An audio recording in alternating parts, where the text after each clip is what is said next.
we got an interesting one today, boys. You pay for it one way or another. One way or another. They gonna get you one way or another. Why, nice guys pretty much use sex workers. Let's get right into it.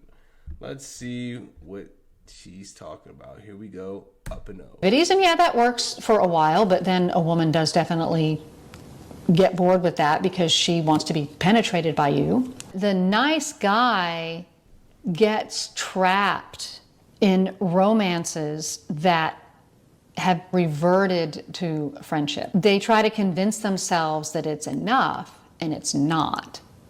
Hello, and welcome to Sex, Love, and Soul. I'm Mary Knight, and I'm really glad you're here. Why your neck Today, so I'm going to address something. Some of you may be wondering, how do I know so much about nice guys? Yeah, sure, I'm a relationship coach. I'm a dating coach. I have been for the past 15 years. I started as a relationship coach before I retired as a sex worker. If you haven't seen that in my About Me, I am a retired high-end escort, and I was also the madam of a really popular brothel in a big city in Texas. And most of the men who were clients, I would say like 98% of them, were nice guys. Yeah, shocker, right? These men thought that it was easier to just pay for companionship, pay for this intimacy. Because it is.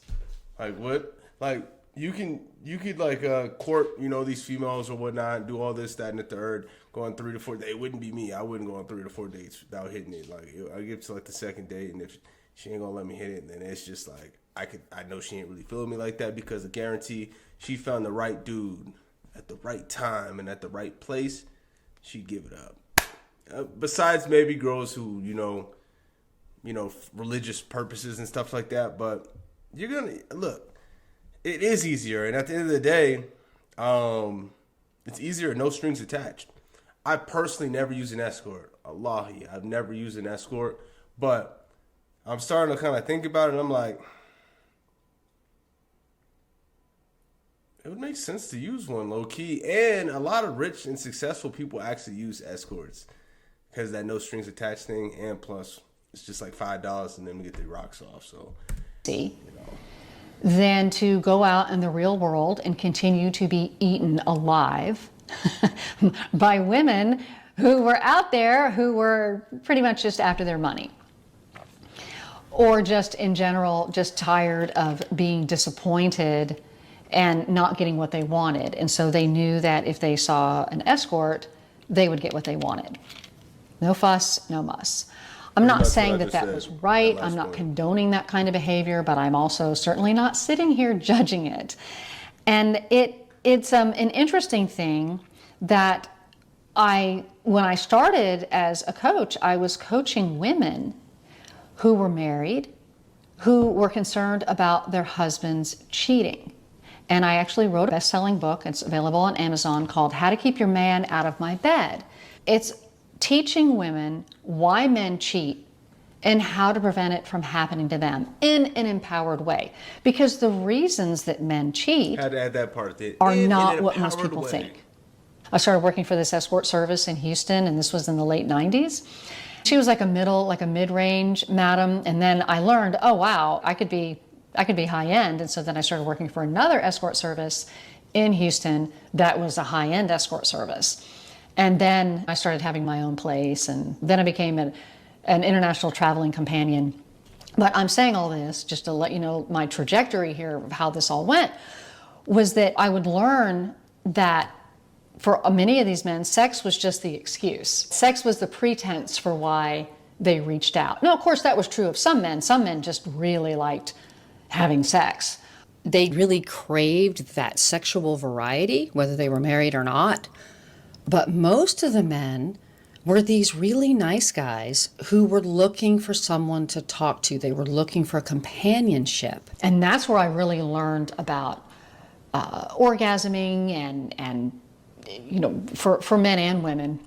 But, for me, that's how I could actually have orgasms with my clients was because I insisted that I stay in my own body. I wouldn't let myself float away. I would stay in the present moment. And the men could tell. And that's why I was popular and why I had so much repeat clientele, is because they really could feel that I was there with them. That's what I was teaching men to do, is to be in their body. They were having this problem at home with a woman who had pulled away from them. And they did their old tried and true method of going right into their heads. So they were not in their bodies. But the thing was, this was not a head problem. This was not a problem that could be solved by thinking.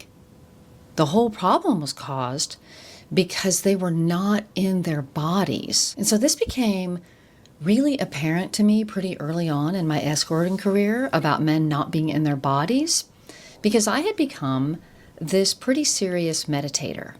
And on a regular basis, I was going to these 10-day silent meditation courses, and the meditation technique was called Vipassana, and I was really into that. And the whole technique of Vipassana is that you observe the sensations in your body, and you scan your body from head to toe, and the emphasis is not having thoughts, but rather just observing all the sensations in your body. And you go part by part, piece by piece. All right, what the fuck? What is the hell? What? I'm lost.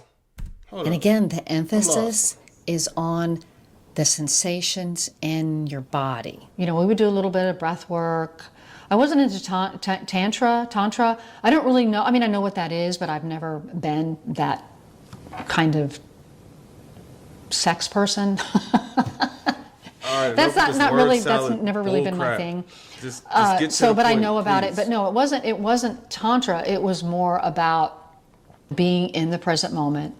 It was, which I guess is tantra, but it's about being in your body, being All right, with just the being person that you're present, with, being present. having the experience that you're You know, as in- having. okay, just being whether present. it's awkward, Being in the whether it's moment. hot, whether it's so-so, whatever. It's like you're just there when you're available for it. That's what we were doing in sexual situations. And I know a lot of people don't have that experience. It was perfect for me because I wasn't emotionally invested in these relationships that I was having with my clients. So Well, I duh. could be almost this Oh. impartial person there, right? I was there, I was available sexually, I was available a tiny bit emotionally, but I was definitely there intellectually for them too. And so it was easy for me to kind of stand back and study this and see them as not as this man that I was in love with and had all this judgment about and needed him to be a certain way. I could set that aside and just Bro, what are you talking about? Of course, bro. You wanted to provide the absolute best experience, be in the moment, be present for your clients, make them feel heard, since it sounds like most of these nice guys, they want to just that companionship and just someone to talk to, you know, more than the sex. The sex was just a cherry on top, which makes sense as a nice guy. Non-nice guys would just be like, "Yo, bend over." But I really don't get where you're going with this, because obviously you would do that so they can be repeat clients, like you kind of mentioned in the, you know, earlier in the video. Am I just, you know, impatient, or is she just kind of just doing this, all of this stuff to get to this singular point? I don't know. observe him as a man, observe him as this beautiful spiritual being, and have this experience with him and have some pretty, actually, very connected sex. Whatever you want to think about that. I know those of you who have seen sex workers, have experience with escorts, you know what I'm talking about. These experiences that you have with this person who is a quote-unquote stranger can be transcendent. because there's not all the expectation, all those crazy emotions and judgments and, you know, all those things that we put on the people that we love. I know at the same time that emotional connection that I was not experiencing is what can also make sex really great, right? It can make it terrible or it can make it really great. After a little bit of time, I learned how to take all those embodiment techniques that I learned in meditation, my being present, and I'm always talking to y'all about being in the present moment and all the being in your body stuff that I talk about all the time. I took that from meditation into escorting. And when I did that, I guess I had been escorting like for 2 or 3 months, something like that. I, at first, just like every other person who is voluntarily a sex worker, I, like everybody else, you get such a thrill and such a charge about the money, how easy it is, how nice the clients are, just how it's like, oh my God, I can just be myself and make money. And you get a big charge out of that. And then, you know, once the excitement, and, you know, of course, in the beginning, there's a little bit of terror involved there too, and a lot of adrenaline. And once you kind of get used to all of that and how bizarre what you're doing actually is, then you start to think, oh God, what am I doing? How can I do this? Why am I doing this? What kind of person am I? This sucks. This is horrible. And then if you decide to stick with it, then you move through that into the other side of that. This was like 3 months in, because I had seen this guy a couple of times and he was super boring. And so when I would, and he was one of these long appointments, and not long appointments because he wanted to do it a long time, but because he wanted to sit there and talk and talk and talk. And it was always like all this really negative stuff. And he was just a super boring guy. And he was nice, but he was boring. And he was boring because he was negative, and he was boring because he wasn't present. He was just talking at me. And so I would be very checked out. Even during the conversation, I would try to latch onto something I thought was interesting and kind of like go, oh, hey, let's talk about this. But he would always bring it right back around to something horrible that had happened to him. And I don't know, guys, if y'all don't know this, women are not turned on by negative stories and negativity. Yeah. All right. Bro, maybe I'm just tired, or like I really don't see the point of what she's trying to make so far. Maybe I'm just not very bright, but this is like a roundup. I'm not understanding this shit. I'm really not. And by you're being a sad sack and feeling sorry for yourself. It's a big turnoff. When the time came for us to go into the bedroom, I would basically leave my body. And so this one time, I caught myself. I was like, where am I going? If I'm not here in my body, where am I? And why am I leaving my body behind with this stranger? It terrified me and it grossed me out. Bro, it never amazes me how just discombobulated and unarticulate some women just be when it comes to just conveying their message. Like, what point are you trying to make? Like, I don't understand. It's actually starting to piss me off. Like, what point are you trying to make? And so as soon as I had that sensation of, oh my God, I'm in my head, I'm not in my body, I just went, boom, right into my body. And we had what I would classify as decent, connected sex. It wasn't great, but I was there in my body, and I was able to be with him from one human being to another. In her body. Instead of treating him like some kind of asshole that didn't deserve my time. Well, first of all, I don't know why you would treat him like some type of asshole who didn't deserve your time. It's not like it's not like you're volunteering. It's not like he's not paying you probably like $500 for the hour. It's not like bro. I don't know why this shit pisses me off. Like, wow, if I'm going to do this, I'm going to be here and I'm going to be in the present moment. And I'm going to be with this guy. That changed my life. And then that is why I'm able to speak with a lot of authority about, hey, y'all, get out of your head and into your body. Get in your body. Okay, I think I get the message. Get out of your head and get in your body. I can't tell if she's trying to teach us how to, do her job. Do her old job. I can't tell if is that what she's getting at? I'm just so confused right now. I see this title, Why Nice Guys See Sex Workers, and she's just explaining the whole time about how her experience doing sex work and how she should just be in her body and out of her head. Tantric experiences.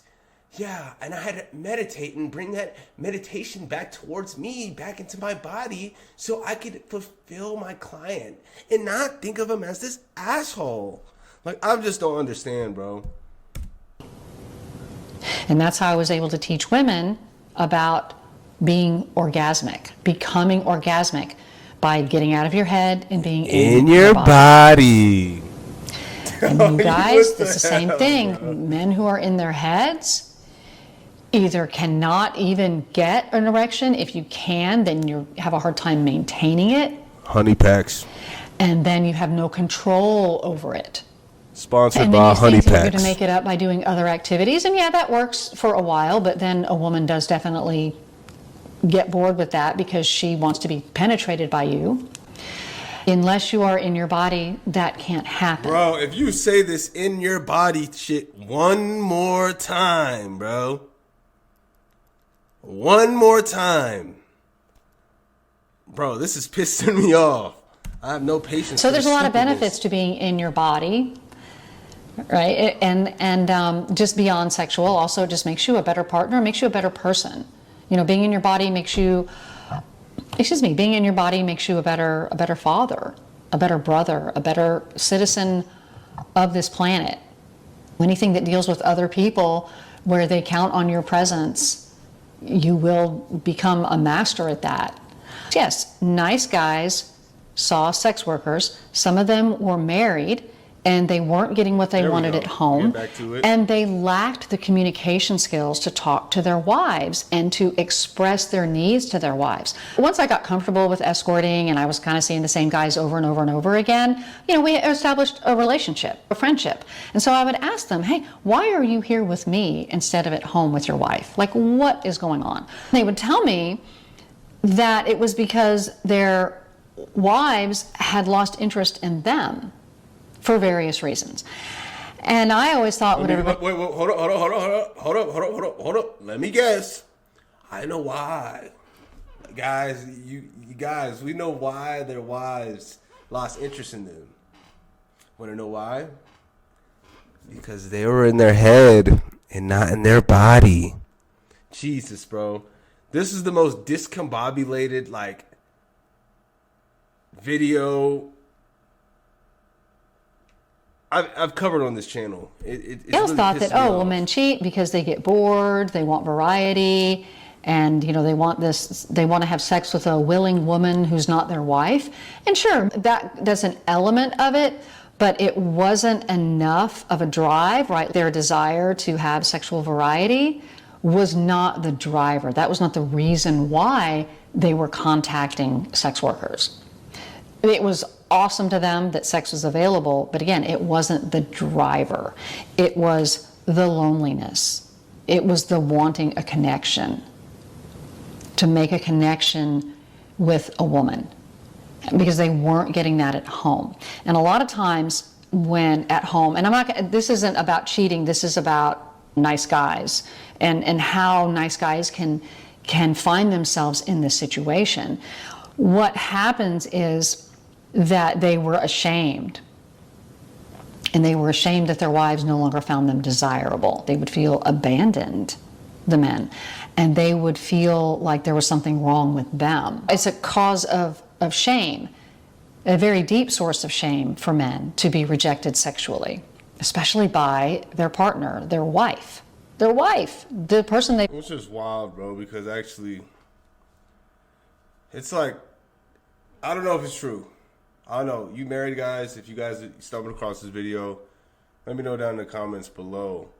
Is it true? Is it actually really true that for a lot of marriages, like at least, you know, you guys were like rabbits, you know, 7 times a day, you know, like in the engagement, the honeymoon stage, but like, you know, maybe like a year into the marriage that like the sex really dries up? Is that actually a true thing?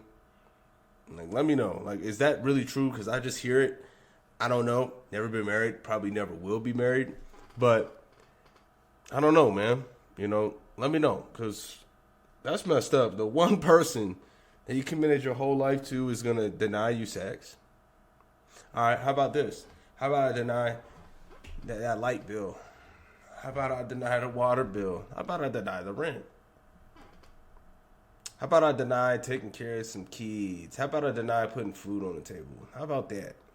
You know, so let me know. I don't know if that's kind of just like, you know, a hoax, or, you know, people are just, or it's actually a real thing. I'm thinking it's a real thing.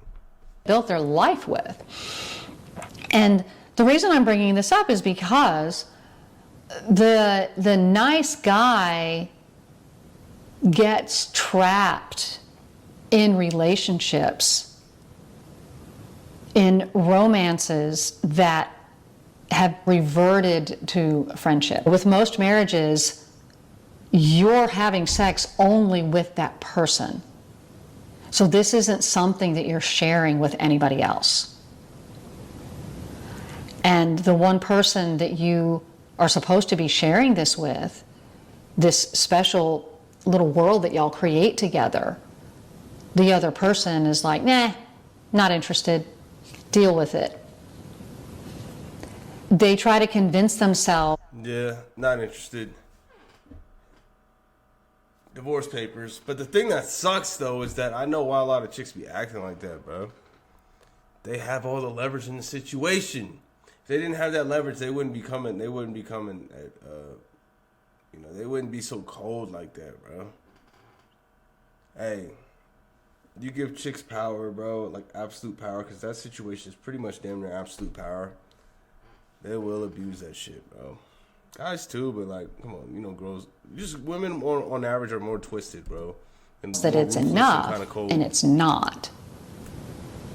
What happens in a lot of relationships, like short-term or long-term, is that if you are this nice guy, you can have a tendency to feel like your sexual desires can be a burden on the woman that you're with. I would have men... Burden this dick. Burden this dick. It's a burden that I married you, and I do everything, and I can't even get some cheeks. That's crazy work. People really sign up for that shit? Like, people really sign up for this shit? Bro, that's the worst deal ever. Like, of the history of all deals, that is the worst shit ever. Like, that sucks. Wow. And tell me, they would use words like burden. They would also say things like, well, I don't want to bother her with my needs. And I thought that was just incredibly sad. They let this rejection nice guy shit crush them. They let it defeat them to the point that they don't want to bring it up again with this person because they're so crushed. And so instead of kind of going, okay, you know what? This is just a temporary setback. I'm saying, okay, this is my marriage. This is my life. This is my woman. We've built a life together. Instead of feeling that courage and that confidence, they start to dwell in the insecurity, in the rejection, in the dejection. And I'm not saying they don't have the right to do that, right? It's not about that. This isn't about, oh, someone's being a bitch. It's not about that. Oh, someone's behavior is weak. And it's not what I'm saying. What I'm saying is that there's decisions that have to be made. And if you are feeling defeated, when you are looking at women as the enemy, and you feel like they're a victim, anytime you blame somebody else, you're automatically a victim. And, instead of feeling victimized by women, I'm not saying this is easy. I'm not saying that. I faced rejection too. It's not about me coming from preaching from on high, telling you how to behave. I'm just offering a little perspective here, that's all, from what men have told me and how men have turned these things around. And it's that letting the emotion of that crush them, and instead of stepping into their masculinity, they start to retreat. And then they do things like abandon their body, meaning going into their head and thinking and churning on these thoughts. And those thoughts are not positive. They are negative thoughts. Then they just perpetuate this negativity, and it's a vicious cycle that goes on and on and on. And so they went looking for validation from someplace else, from someone else. These men were not in their masculine energy. These men were in their feminine energy. These men, they would be in their heads, and these guys would be great listeners. They'd want to know all about me and all that. And I'm like, that's not why we're here. I'm here for you. And that's how I got to be such good friends with some of these guys, was because, we actually had a rapport. We actually had a real back and forth. And what we would talk about is them being in their bodies and staying in their bodies. That was why I talked to y'all about that. I think I've said enough on that. Yeah. Thank you for listening. I hope you got something out of that. Also, if you haven't subscribed to my channel, why not? Enough of this crap. This video was not what I was expecting, but let's check out what these comments are talking about. Yeah, 100%. An escort is cheaper than a cake and a ring. I think the comment section is going to be more entertaining than her extravagant word salad. Escorts are the only truly honest women. Look at me talking shit. I can't even read. It's all about the money, and they're upfront about that fact. It's far cheaper to plow an escort than invest your valuable time, energy, and money into dating. 100%. Bro, I'm not wallahi. I've never used an escort, but honestly, now that I'm thinking about it, I'm like, bro, I'm surprised why a lot of guys, I don't know how many guys do it, but I think I'm surprised a lot of guys, I think a lot of guys should. That sounds crazy, but at the end of the day, bro, dealing with a lot of these modern women, you're not going to get what you want, bro. You're not going to get what you want. They're going to just take, and leave you with a giant goose egg. Not all, but most. If escorts were legal, these other women wouldn't exist. If I was president, I would make it legal in a heartbeat. Yeah, 100%. Like prostitution. Why isn't prostitution legal? At the end of the day, prostitution is actually a thing. It's called relationships. It's called dating. That's prostitution. It's just more drawn out and kind of not so direct. It's an indirect form of prostitution. Okay. Girls turning their nose up cheesecake factories and things like that, and expecting guys and coffee dates aren't enough. So that's how you know it's prostitution, bro. So what are we talking about? Cheaper, less risky, condoms exist, people, more honest, efficient. Money, energy, attention, time. All men pay. You can either pay on the front end or you can pay dearly on the back end. 100%. And it's a lot more expensive on the back end, y'all. Let's be real. Nice guys get tired of the drama, materialism, and adversarial attitudes of most of the women they meet. Shit, I'm not a nice guy, and I don't like that shit. But here's the thing. Here's the thing with me though. I don't put up with that shit. I'll tell a chick to shut the hell up, straight up. I'll tell her look, shut the fuck up, straight like that. 'Cause I don't play that shit, bro. I'm not gonna let someone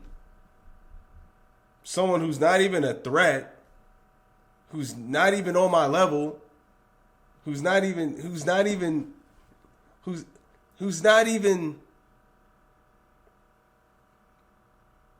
let's not say that.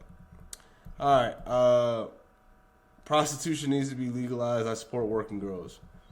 Yeah, I mean, I think if prostitution was legalized, a lot of these modern women wouldn't have so much leverage, and they'd probably act a little better.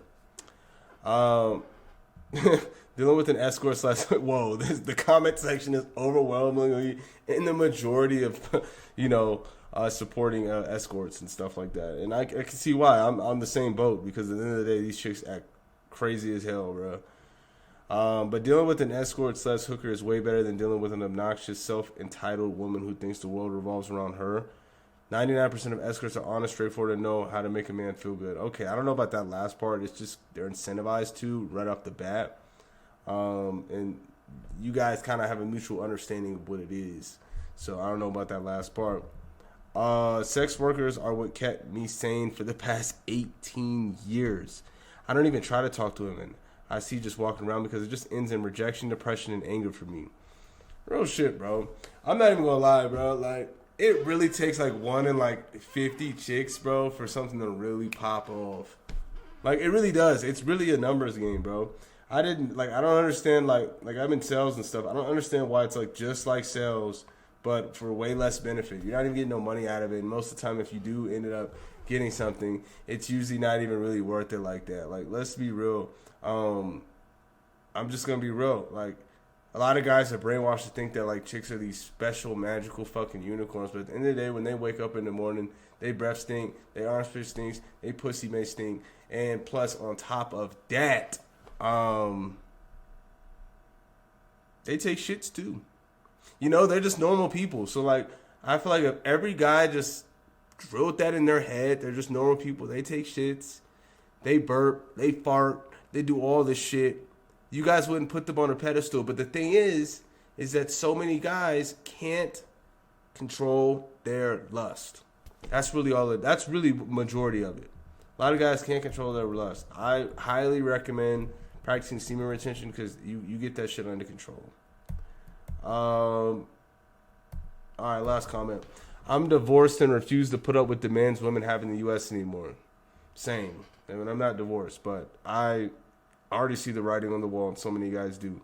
But I also will not see a working woman in the U.S. due to a fear of a sting operation and getting arrested. Whatever. So living in Los Angeles, I instead take a 2-hour bus ride to Tijuana, Mexico, twice a month. Over there, I see 9s and 10s and occasional 8, and it's completely legal in. It's legal in Mexico.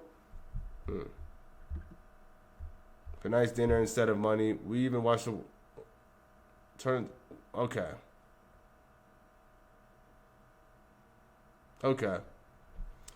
Yeah, it's overwhelmingly clear that a lot of guys support this, and honestly, I would too, because at the end of the day, guys don't really need sex, but it is nice.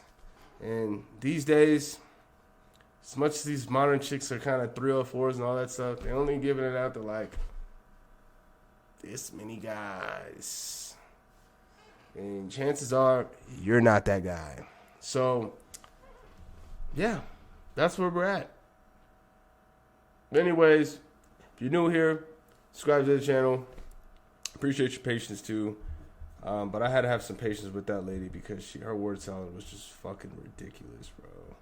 For the most part. Towards the end of the video, she started getting back on track. The beginning of the video was good, and then the second, last third of the video was good as well because she was getting on track. But that middle part, bro, I was about to lose my fucking mind. I heard you can't cuss because it messes the YouTube algorithm. Well, forget it. Take care, guys. I'll catch you guys on the next one.